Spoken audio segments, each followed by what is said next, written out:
Un esposo llegó a su casa después de un día largo y terrible. Todo salía mal. Le dijo a su esposa: "No he tenido sino malas noticias en la oficina. Si hay algo que no quiero es oír más malas noticias".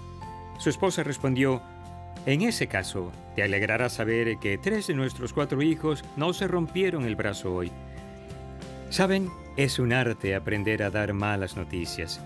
Pero dar buenas noticias es muy divertido. Permite que te pregunte, ¿por qué es tan difícil compartir la fe? Esta es la mejor noticia de todos los tiempos. Jesucristo le ofrece a cada persona que cree una oportunidad de vivir una vida abundante ahora mismo y vivir para siempre con Él en el nuevo reino que vendrá. ¿Por qué es tan difícil dar este mensaje a las personas que lo necesitan? Apuesto a que muchos han pensado o se han hecho la pregunta clave de hoy muchas veces: ¿cómo comparto mi fe con quienes no conocen a Dios?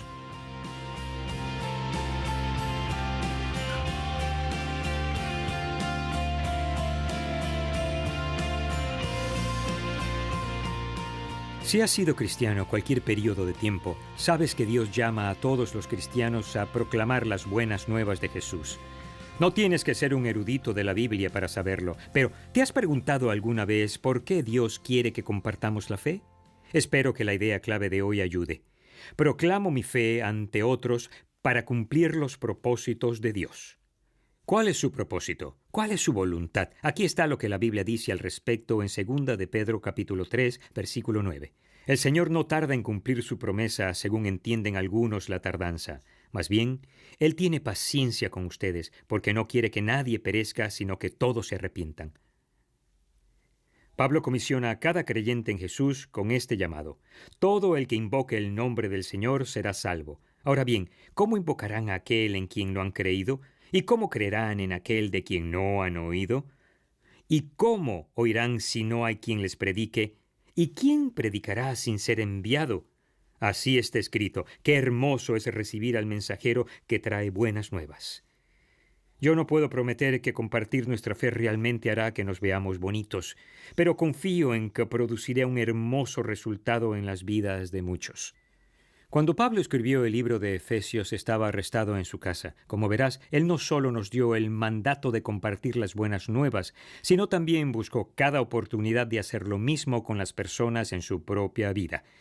Los oficiales romanos y líderes judíos querían acabar con el circuito de Pablo para la proclamación del Evangelio. Así fue como terminó bajo arresto. Ellos finalmente lo agarraron y ahora se encontraba en Roma encadenado a un gran soldado romano y relacionándose con todo tipo de personas que no creían en Jesús. Pero en lugar de sentirse apartado, Pablo lo consideró una cita divina para compartir su fe con un grupo de personas único al que no tuviera la oportunidad de hablarle. La petición de Pablo a los creyentes efesios conforma el versículo clave de hoy. Oren también por mí para que, cuando hable, Dios me dé las palabras para dar a conocer con valor el misterio del Evangelio, por el cual soy embajador en cadenas. Oren para que lo proclame valerosamente como debo hacerlo. Sin duda, Pablo pasó a la historia como uno de los evangelistas más agresivos que caminó en el planeta. Pero incluso Pablo confiesa que es fácil echarse atrás y que él necesita valentía. Si eso es cierto para Pablo, creo que es cierto para nosotros. Así que podrían no solo memorizar este pasaje, sino hacer esta oración los unos por los otros antes de terminar su tiempo juntos hoy. Una de las historias más cautivadoras de un hombre que comparte su fe con otros está en Hechos capítulo 8. No solo es cautivadora, sino muy útil para responder la pregunta clave.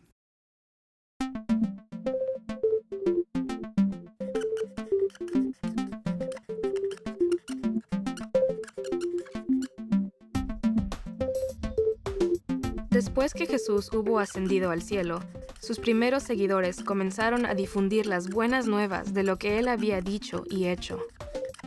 Los líderes religiosos judíos, que no creían que Jesús fuera el Mesías, se pusieron muy furiosos y los persiguieron. Los seguidores de Jesús fueron capturados y torturados, y algunos de ellos incluso resultaron asesinados. Buscando seguridad, se dispersaron por toda la región, y a medida que lo hicieron, continuaron hablando de Jesús donde quiera que iban. Uno de esos seguidores se llamaba Felipe, el cual vivía en una región denominada Samaria. Hablaba de Jesús y hacía milagros.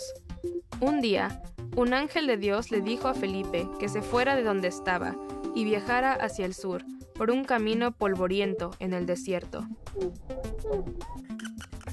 A lo largo de su viaje, él se encontró con un hombre del país de Etiopía. Este hombre era un eunuco, alguien que tenía como tarea cuidar de la reina de Etiopía. Él se hallaba a cargo de todo el tesoro de la reina. Había estado en Jerusalén para adorar, y en su camino de regreso a su casa, iba sentado en su carro, leyendo los escritos del profeta Isaías. El Espíritu de Dios le habló a Felipe: «Acércate y júntate a ese carro». Felipe se puso a la altura del carro y oyó al hombre leer a Isaías. «¿Acaso entiende usted lo que está leyendo?», le preguntó Felipe al eunuco. «¿Y cómo voy a entenderlo si nadie me lo explica?», respondió el hombre. Y después invitó a Felipe a subir al carro y sentarse a su lado. El eunuco estaba leyendo una parte del libro de Isaías que decía: «Como oveja fue llevado al matadero, y como cordero que enmudece ante su trasquilador, ni siquiera abrió su boca». Lo humillaron y no le hicieron justicia. ¿Quién describirá su descendencia? Pues su vida fue arrancada de la tierra. El eunuco le preguntó a Felipe: «¿De quién habla aquí el profeta? ¿De sí mismo o de algún otro?». Entonces Felipe, comenzando con ese mismo pasaje del libro de Isaías, le habló al eunuco de las buenas nuevas sobre Jesús.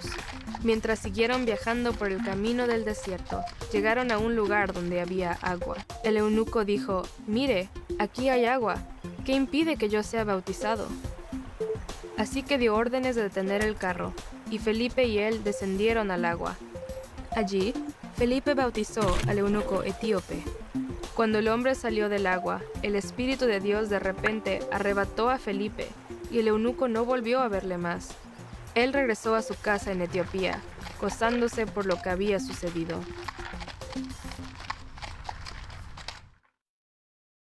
Leamos una parte de Hechos capítulo 8. Comencemos en el versículo 26. Un ángel del Señor le dijo a Felipe: «Ponte en marcha hacia el sur por el camino del desierto que baja de Jerusalén a Gaza». Felipe emprendió el viaje y resulta que se encontró con un etíope eunuco, alto funcionario encargado de todo el tesoro de la Candance, reina de los etíopes. Primero notemos la cita divina. Dios organizó esa reunión. Felipe era un seguidor de Jesús, uno de los 7 hombres escogidos con Esteban para servir a las viudas en Jerusalén. Dios le indica que se dirija al camino del desierto que está entre Jerusalén y Gaza. Allí se encuentra con un hombre etíope en un carruaje. Ese hombre trabajaba para la reina madre de Etiopía, o sea, era muy influyente. También era o un converso al judaísmo o un gentil temeroso de Dios que reverenciaba y seguía el Antiguo Testamento. Sigamos leyendo. Este había ido a Jerusalén para adorar, y en el viaje de regreso a su país iba sentado en su carro leyendo el libro del profeta Isaías. El Espíritu le dijo a Felipe: «Acércate y júntate a ese carro». Felipe se acercó deprisa al carro y al oír que el hombre leía al profeta Isaías le preguntó: «¿Acaso entiende usted lo que está leyendo?». Vean el escenario perfecto. El hombre estaba leyendo el libro del Antiguo Testamento de Isaías. Cuando te encuentras con alguien que está interesado en Dios o su palabra, sabes que es el momento correcto para hablar. Después notemos que Felipe le hace una pregunta. Esto es perfecto. Comienza donde la persona está o descubre cuáles son sus preguntas. Te informará cómo responder mejor. Escuchemos lo que sucede luego. El hombre lee en Isaías, capítulo 53, versículos 7 y 8, que habla sobre Jesús, pero él no lo entiende. Y el eunuco le pregunta a Felipe: «Dígame usted, por favor, ¿de quién habla aquí el profeta? ¿De sí mismo o de algún otro?». El hombre está invitando a Felipe a que le hable de las buenas nuevas. Felipe no está forzando nada con el hombre, sino que el hombre lo invita. Indicación importante. El versículo 35 es poderoso. Entonces Felipe, comenzando con ese mismo pasaje de la Escritura, le anunció las buenas nuevas acerca de Jesús.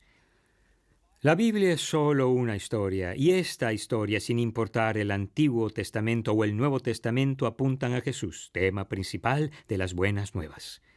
Bien, el hombre de inmediato responde al mensaje y confía en Cristo, y luego Felipe lo bautiza en cuanto llegan al primer lugar donde hay agua.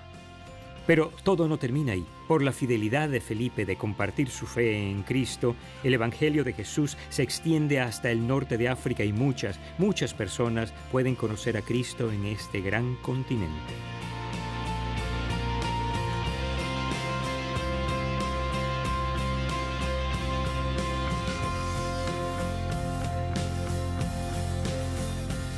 Dios nos llama a ti y a mí a ser hoy como Felipe.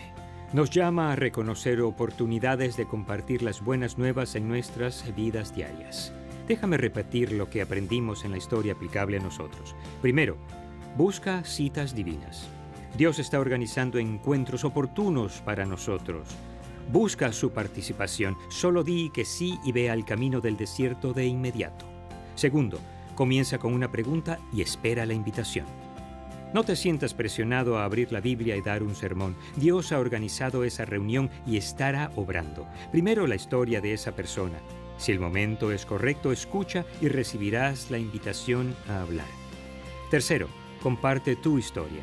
La mejor manera de compartir el Evangelio es relatando tu historia. Dentro de tu historia hay un pasaje de la Escritura que abrió tus ojos. No tienes que ser erudito, tan solo un creyente con un testimonio. Y por último, recuerda que la aceptación de las buenas nuevas no es tu responsabilidad. Nuestra tarea es ser fieles a compartir la fe. Queda entre Dios y esa persona aceptarla. En el año 2005 acepté una invitación para ir a Chicago y unirme al equipo de enseñanza de una iglesia grande e influyente. Además de enseñar, mi tarea principal era alentar a la congregación a participar más en la vida física de sus vecinos, lo cual ha sido una pasión de nuestra familia. Fue una decisión difícil dejar a Texas y la única iglesia en la que fui pastor, pero sentimos que era un movimiento para influenciar al reino. Enseguida comenzamos a conocer a los vecinos. Meses después de nuestra llegada, una nueva familia se mudó muy cerca de casa.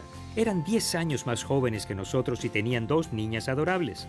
Comenzamos a pasar tiempo como familias, a cenar y jugar al golf. Para el cumpleaños de su hija mayor, saqué mi banjo y toqué Cumpleaños Feliz, lo cual es novedoso en Chicago. Desde ese momento hasta la actualidad me llaman el hombre del banjo.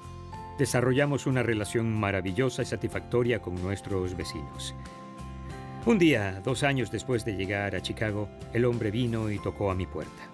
Experimentaba una grave crisis en su vida que amenazaba con destruir su familia. Pedía mi ayuda. Sentí que era el momento de hablarles de Cristo y su poder para salvarnos y capacitarnos para vivir una vida abundante. Le pedí que leyera el Evangelio de Juan, ligeramente más fácil de entender que Isaías.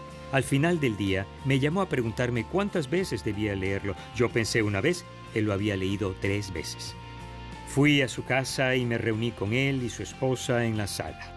Usando solamente el Evangelio de Juan, le expliqué la sencilla invitación de Jesús y le pregunté si quería recibir a Cristo como su Salvador y el líder de su vida. Él dijo que sí, y ese día, dándonos la mano, oró para recibir a Cristo.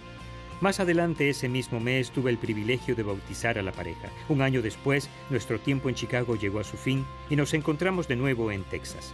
Pasamos mucho tiempo pensando en el motivo por el que habíamos ido a Chicago. Aunque tuvimos encuentros fructíferos en la iglesia, el trabajo que hice allí no pareció ser exitoso. Un día Dios susurró la respuesta. Randy, tu viaje de 3 años a Chicago tuvo muy poco que ver con el trabajo oficial de la iglesia. Tuvo todo que ver con ese vecino y su familia. Yo lo amo tanto que trasladé a tu familia hasta el norte sabiendo que serían vecinos buenos y fieles. Cuando él aceptó a Cristo, quedaron libres para regresar. Fui como Felipe, enviado a un camino en el desierto para reunirme con un hombre allí que estaba preparado para recibir el regalo de la vida abundante en Cristo. Acabo de enterarme de que será la graduación de la secundaria de su hija mayor. Las 2 muchachas están siguiendo a Dios gracias a una mamá y un papá que las guiaron hasta Él. Ese breve encuentro, esa cita divina, cuenta con la promesa de influenciar el árbol genealógico de esa familia por generaciones. Eso me hace sentir muy bien. ¿Ves? Dar buenas noticias es más divertido que dar malas noticias, en particular cuando hay personas que las reciben. Comparto mi fe para cumplir los propósitos de Dios. Entiendo eso. Mantén los ojos abiertos y tus oídos en tierra. Dios, sin duda, está organizando una cita divina para ti. Y parafraseando lo que Pablo escribió en el libro de Efesios, oro por ustedes, para que siempre que hablen les sean dadas palabras para que den a conocer sin temor el misterio del Evangelio, por el cual son embajadores en cadenas.